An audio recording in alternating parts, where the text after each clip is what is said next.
राम जी के भइले जनमवा हो रामा चैत महीनवा।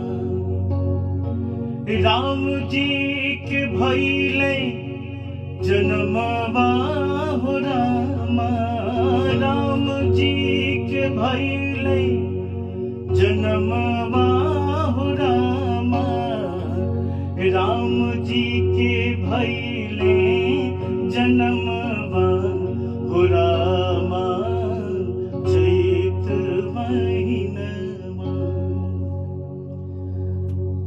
आज देखिए हमारी मैम जो है रितंद्रा मिश्रा जी।